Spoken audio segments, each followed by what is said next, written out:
Good afternoon. I'm Carol Hunter, politics editor at the Des Moines Register, and welcome to the Des Moines Register's Political Soapbox. With us today is Congressman Tom Latham.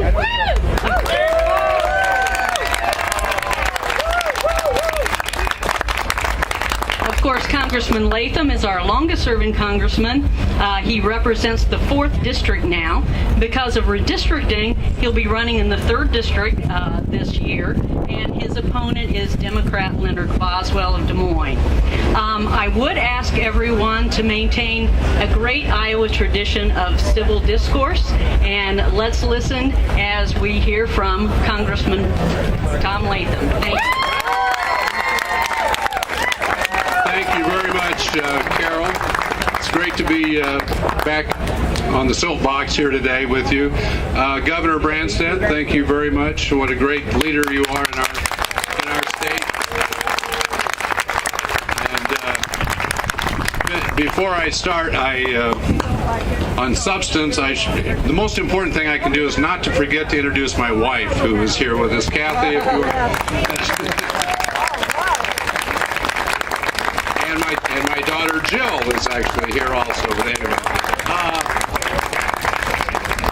anyone who does this job knows that it would be impossible without the support of your family, your spouse, and they sacrifice so much to do this kind of work. I just want to take a few minutes today to talk about what I see in the challenges we have, but also the hope for the future that we have in this country. We obviously have great challenges. And I would ask you, how many of you today, if you raise your hand, believe that you have it better than your parents did, more opportunities than what your parents did? How many of you would say that?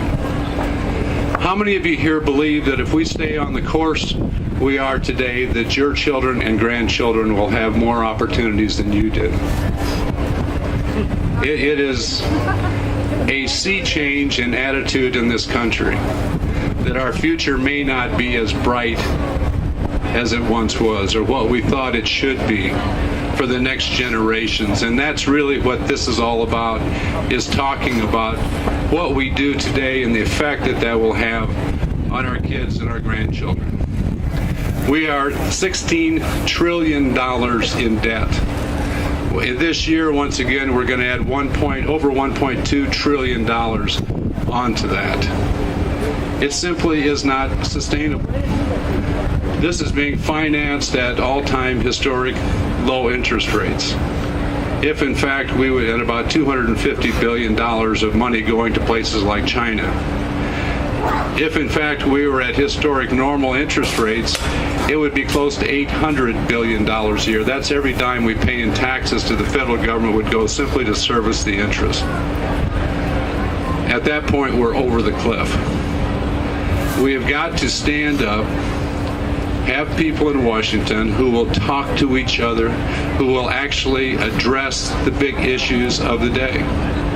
Whatever happens in a positive way for this country, for the next generations, is going to have to be done on both sides of the aisle. There's no big change ever happened that wasn't bipartisan. But we've got to start talking to each other. We've got to understand that it is about the future of the country.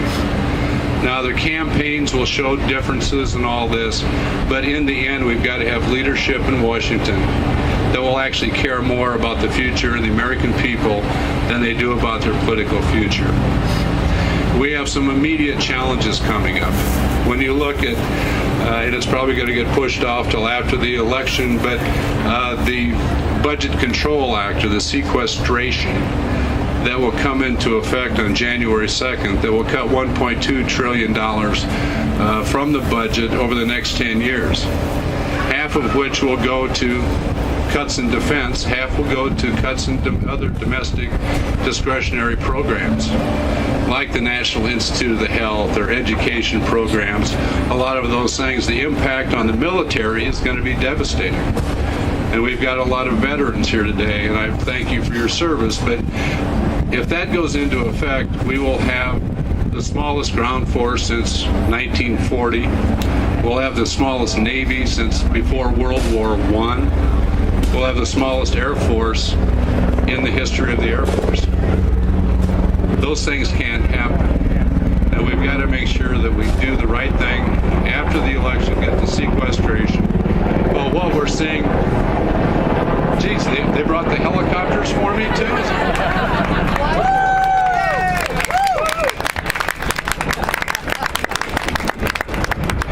The most important thing we can do today is get our economy going. And we've got challenges, certainly long-term, with Social Security, with Medicare. We've got to make sure that those programs are there for the future. But the biggest problem we have today is the high unemployment, 8.3%. It's not sustainable. What we need to do to get the economy growing is to give certainty. I come out of a small business family background, where you understand that you invest, you hire people, you want to grow your business. Today, people aren't doing that. Does anybody know what your tax rates are going to be on January 1st this next year? You don't. You don't know whether capital gains are going up, dividends, your marginal tax rates. Does anybody understand the regulatory burden that small businesses have today and what that's doing to stop hindering, it hinders growth? We've got to have certainty in the economy, and we can, in fact, I think, have a huge resurgence as far as investment and hiring in this country if, in fact, there was that certainty out there. Hopefully this will be done before the end of the year. I think it's very unfortunate. I heard Senator from the state of Washington, who is head of the Democrat campaign committee in the Senate, say, let's put it off till after the first of the year. That will have more political advantage at that point. In the meantime, the country goes over a fiscal cliff. We can't let that happen. Let me just say that I have the great honor of serving as chairman of a subcommittee on appropriations in transportation, housing, urban development. That bill is about $120 billion, half of which is mandatory spending, half of which is discretionary spending. Just to give a comparison, Governor, the state of Iowa's budget's about $6 billion. My one of the 12 bills that I control is 20 times larger than the budget. I think a true example of how we can work together to get things done is how we operate on my subcommittee. I have a guy named John Olver, who is a representative from the state of Massachusetts, who becomes very offended if you say that he is not the most liberal member from Massachusetts. And with Barney Frank and everybody else in that delegation, that's pretty hard to do. But we work together. We had the largest percentage cut in spending of any bill of the 12 appropriation bills.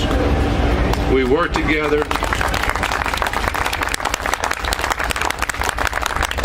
We worked together. We didn't agree on everything, obviously. It would need both of us. But we talked. We communicated. We brought the bill through subcommittee, through full committee, to the floor of the House of Representatives. We had 3 days of open amendments and open rule debates, amendments, all the way through. But we ended up passing that bill on a very bipartisan, big vote. That's the way you get things done. What we've got to have today in Washington for Iowa at this critical time is effective leadership in Washington. And the Register has written stories about, who can actually get things done in Washington for Iowans. I'm very proud to be at the top of the list with the Iowa delegation. And I think that is